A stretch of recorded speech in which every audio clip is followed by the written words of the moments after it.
am in the first-class compartment of a Boeing 747 on my way to report a story for Joe Maxey.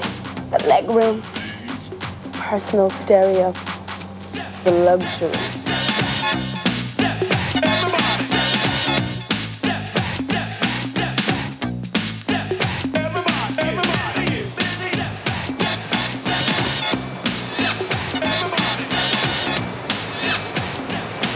Well, you've guessed it. I'm not off to the sun, sea and sand at all. In fact, I haven't even left the ground. Where I am is Team Aer Lingus in their brand new hangar facility in Dublin Airport.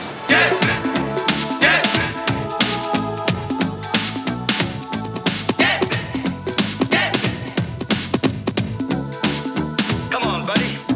Get with the beat. I don't know what you mean. Get with the beat. I'm a little rusty. This Virgin Atlantic 747 is undergoing an A-check here in Hangar 5. So what's an A-check? Well, every 5 weeks, planes are brought in for 24 hours worth of mechanical and electronic repairs. The part of an aircraft that most people are familiar with is the cabin or passenger area. Here, the seating has been removed so the underfloor wiring can be inspected.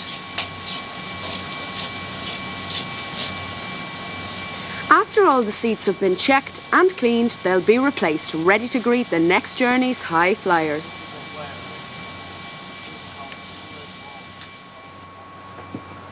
As hot food is served on long-haul flights, the refrigeration and cooking equipment needs to be kept in top working order. And every area of this kitchen will be kept scrupulously clean. So what do you bring when you're going on holiday? Luggage. And when most of this plane's 400 passengers have 1 or 2 suitcases each, an awful lot of storage space is called for. This is one of the cargo holds of this 747. With about 400 passengers on board, it can hold up to 20 tons worth of their luggage. When the aircraft has been used for freight alone, it can hold 100 tons. So won't you rise to the occasion? Help me through this situation. You can be my inspiration. Take to heart this invitation. 4 huge jet engines are used to lift this 400 tons of aircraft into the sky. 75% of the engine's power comes from the big fan in the front. The principle of a jet engine is suck, squeeze, burn and blow. It sucks in the air, the compressor squeezes it through to the fuel which ignites it, and then it's blown out the back.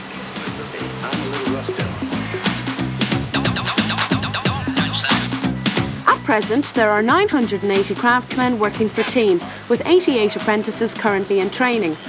These apprentices spend 2 years studying full-time in Kevin Street for electronic and Bolton Street for mechanical.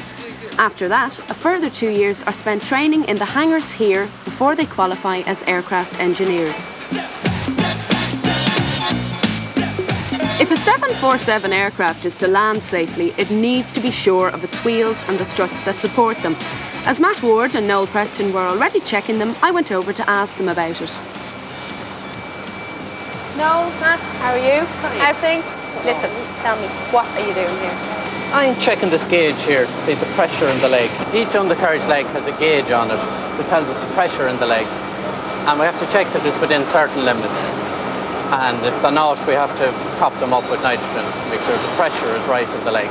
So what would be the consequences if they weren't within the limits?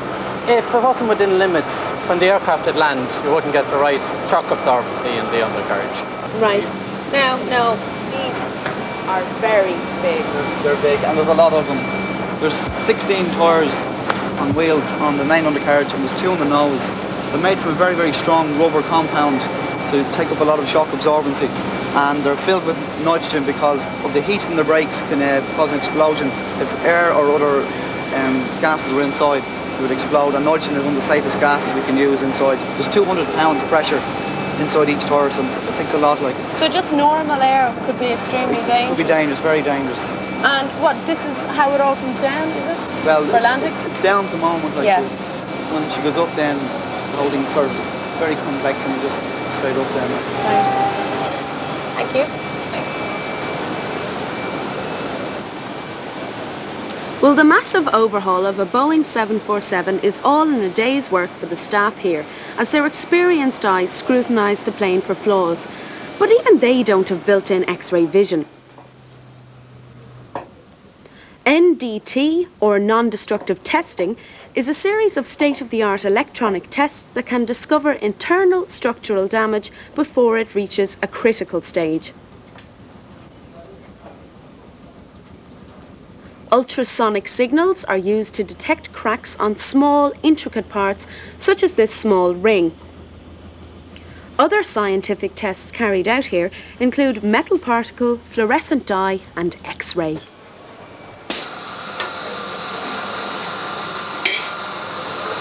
Here we see the nose wheel of a BAC-111 aircraft being scanned using high-frequency eddy current signals.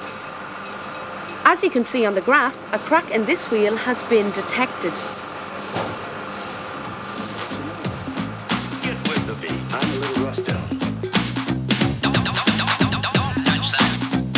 Inside the cockpit, the avionics department inspects the control gear and instruments. Avionics is short for aviation electronics. Dig this. Each cockpit window is sealed and held in place by dozens of screws, each of which must be tightened to a specific measurement and checked.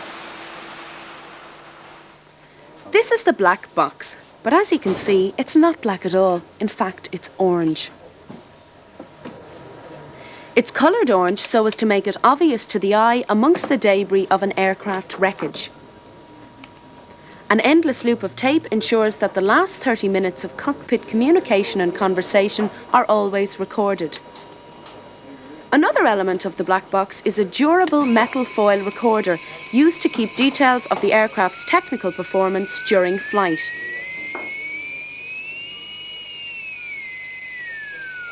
This beacon radiates a signal that acts as a homing device in the event the black box cannot be seen.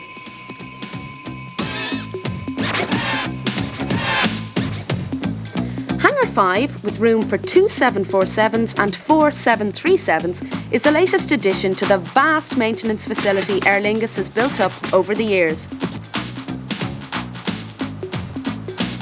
Team Aerlingus was set up last year, TEAM standing for the Experts in Aircraft Maintenance.